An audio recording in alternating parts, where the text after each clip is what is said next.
Bonsoir Eric, qu'est-ce qui a manqué ce soir d'après vous? Waouh. Vous avez 5 minutes? Bon, il a manqué beaucoup de choses, hein. Il est évident que... et c'est mon discours, même si c'était un discours dans le vestiaire après le match,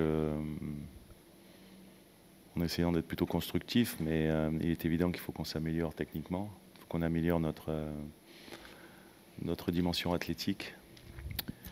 Il faut qu'on améliore notre efficacité aussi, parce qu'on a beau dire ce qu'on en veut, après la première grosse occasion de Pierre-Emerick Aubameyang, nous on a eu la nôtre, à 0-0, où il est évident que si on avait pu faire trembler les filets à ce moment-là, peut-être ça aurait été un autre match. Et puis après, surtout, il faut arrêter de faire des cadeaux, des fautes grossières.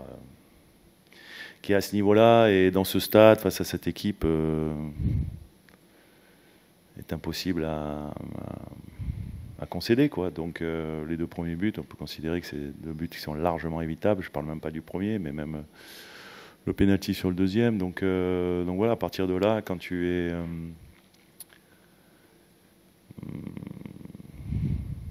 si permissif, et c'est vrai que ça devient compliqué de gagner les matchs. On peut continuer en haut. Oui, bonjour. Bonjour Eric. Face à l'Atalanta, on a vu une équipe de Marseille qui avait eu du mal à presser son adversaire. Ce soir, ça n'a pas été le cas en première période, notamment où votre équipe a été parfois incapable de se sortir de ce pressing-là. Est-ce que vous avez justement été surpris par cette intensité mise par les Marseillais, notamment la récupération du ballon? Et qu'est-ce que vous avez essayé de changer en deuxième période pour essayer de contrer tout ça? Non, je n'ai pas été surpris. On sait qu'ils essayent d'imprimer ce pressing. À l'inverse, c'est l'Atalanta qui a pressé les Marseillais et qui les ont empêchés effectivement de pouvoir installer leur jeu et tout ça. Après, ils ont une dimension et une qualité qui est bien supérieure à la nôtre aussi. Donc le football, c'est toujours un rapport de force. Un match, c'est toujours un rapport de force. Si tu n'arrives pas à relever le rapport de force et à le gagner, tu te retrouves en difficulté. Mais tout ça, c'est un peu du blabla. Moi, j'ai envie de dire... à 0-0, avant le coup franc, il ne s'était pas passé grand-chose quand même, à part cette première grosse occasion. Et nous, on avait eu effectivement, sur des choses qu'on avait travaillées, sur un contre 1 de Pathé Mboup face à Rouli. Donc on peut après discuter des matchs, refaire les matchs. Il faut, quand tu as l'opportunité, être capable de faire mal à l'adversaire. On a été incapable de le faire, et inversement, je ne peux pas avoir fait plus de cadeaux ce soir que ce qu'on a pu faire à cette équipe olympienne. Donc à partir de là, me parler du pressing, de tout ça, enfin, c'est de la littérature après tout ça. Bonsoir coach. Bonsoir. Vous parlez de cadeaux, il y a évidemment celui de Mayeki pour le coup franc de Gomez. Est-ce que vous avez eu le temps de lui parler dans le vestiaire et quels ont été vos mots pour le réconforter, l'encourager ou peut-être Non, j'ai Merci. parlé globalement, je ne parle jamais individuellement à des joueurs quand je parle au groupe. Moi, j'ai pas de problème que des joueurs fassent des erreurs, parce que malheureusement, le sport de haut niveau, et le foot en particulier, amène à faire des erreurs. Le problème, c'est qu'elles s'enchaînent, et pas que de lui, mais c'est pas tout le temps les mêmes en plus. Donc voilà, depuis le début du championnat, on a eu notre lot, effectivement, de ce que j'appelle d'erreurs grossières, qui à ce niveau-là ne pardonnent pas. Donc à partir de là, il est évident que ça met un coup au moral forcément à l'équipe. Et il est évident que si on veut exister dans ce championnat et atteindre nos objectifs, il va falloir qu'on soit beaucoup moins permissif, et en tous les cas être capable de gommer ce genre de grosses erreurs qui vous plombent les matchs. Eric, bonsoir. Oui, bonsoir. Une question sur le moral, justement. On a senti qu'à 1-0, 2-0, parce que ça arrive très rapidement, logiquement, il y a un peu des têtes baissées, et on sent qu'il y avait un peu le sentiment que vos joueurs savaient qu'ils allaient perdre. Est-ce que c'est dur de retrouver comme ça la foi quand on vit une saison un peu galère ? Non, c'est pas dur, ça fait partie de notre métier. Je pense que c'est trop facile de vivre ce qu'on a vécu les 2 dernières années. C'était un petit peu une espèce d'euphorie innocente, parce que quelque part, On avait l'impression que c'était normal, mais c'était pas normal ce qui nous est arrivé. De se retrouver en Champions League, de pouvoir y exister, de tout ça, ce qu'on a vécu pour un club comme le nôtre, hein, je parle. Et en fait, là, ce qu'on retrouve aujourd'hui un peu, c'est justement cette normalité. Et il faut être conscient que c'est notre championnat, c'est ça, c'est d'en laisser aujourd'hui 3 derrière nous. Après, où je suis pas d'accord avec vous, c'est que même à 2-0 la mi-temps, je pensais qu'on était capable de...